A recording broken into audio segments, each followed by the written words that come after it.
Hello tout le monde et bienvenue dans ce nouvel épisode de Réapprendre à s'aimer. Aujourd'hui on va aborder un sujet qui touche énormément de mamans qui travaillent, la culpabilité. Quand on travaille, quand on est une working mama, on culpabilise beaucoup et on va essayer de trouver pourquoi. En fait, beaucoup de mamans ressentent qu'elles ne sont jamais assez présentes pour leurs enfants ou au contraire qu'elles ne donnent pas assez au travail. C'est une double pression en fait, vous voyez, et pourtant on fait de notre mieux en fait. La culpabilité en fait ça vient souvent des injonctions sociales déjà au départ. Une bonne mère doit toujours être disponible, une bonne professionnelle doit être investie à 100%, etc. etc. Résultat en fait on se sent toujours en défaut peu importe où on est, qu'on soit à la maison, qu'on soit au travail, on a l'impression qu'on n'en fait pas assez. C'est important, travailler ça fait pas de vous une mauvaise maman. Déjà, débat numéro 1, on arrête les conneries des femmes à la maison, ça suffit, on est en 2025, stop. On a le droit de travailler. Et ça montre aussi l'exemple à vos enfants. Genre, si vous aimez travailler, vous avez le droit de travailler. En fait, une femme qui construit sa propre vie, c'est génial aussi. Genre, arrêtons de diaboliser ceci.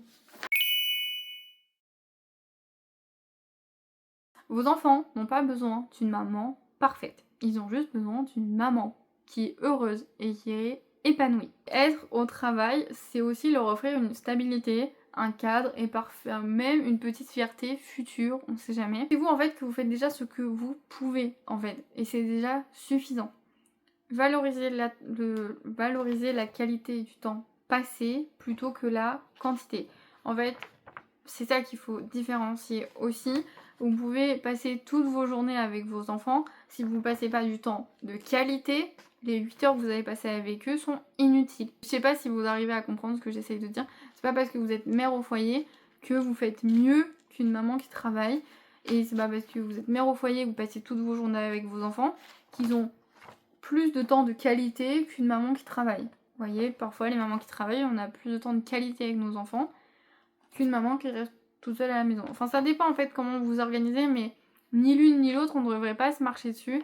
Chacun fait comme il peut, chacun fait ce qu'il peut. Et ça veut rien dire en fait. Ça se trouve, vous allez passer toute votre journée avec eux et ils vont. Le temps de qualité, il est pas là.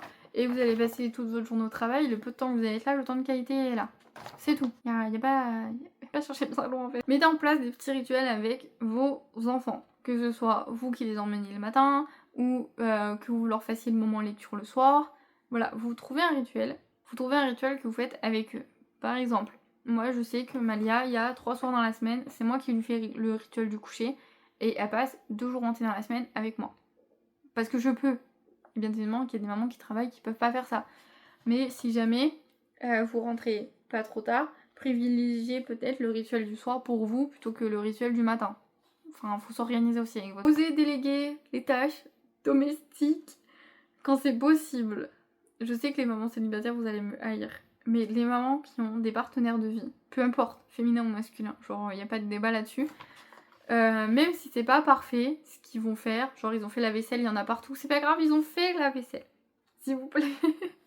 Arrêtez de vous mettre la pression comme ça.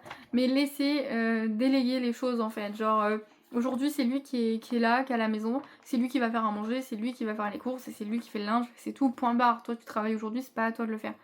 Enfin, je sais pas. En tout cas, nous on fonctionne comme ça. Moi je travaille la journée, c'est moi qui m'occupe des trucs de la maison la journée. Bah tu travailles le soir, et bah, il fait les trucs du soir, il sort les poubelles, il ferme les volets, il me fait la vaisselle, enfin vous voyez, chacun son truc.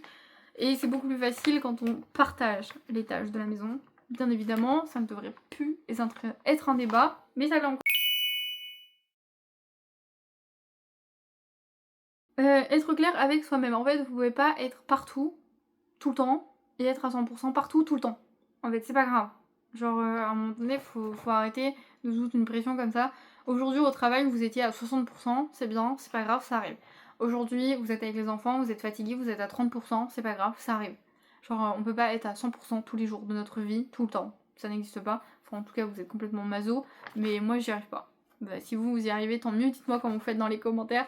Mais ne vous mettez pas la pression pour être 100% partout, ça arrive, on est des humains, il y a des jours avec et des jours. Se donner de la reconnaissance, si vous pouvez, soit vous le notez sur votre téléphone, soit vous le dites vous-même, d'un truc que vous avez réussi aujourd'hui et dont vous êtes fier. Working Mama, c'est déjà un équilibre fragile, mais souvenez-vous que vous êtes assez. Vous n'avez pas à choisir entre être une bonne mère et être une femme épanouie. Vous êtes déjà les deux, vous faites de votre mieux. Et vous, dites-moi comment vous gérez cette culpabilité. Est-ce que vous avez des petits rituels ou des astuces à nous partager? Dites-nous dans les commentaires, ça aiderait sûrement d'autres mamans qui travaillent aussi à déculpabiliser. Et moi, je vous dis à la semaine prochaine dans une nouvelle vidéo. Bye.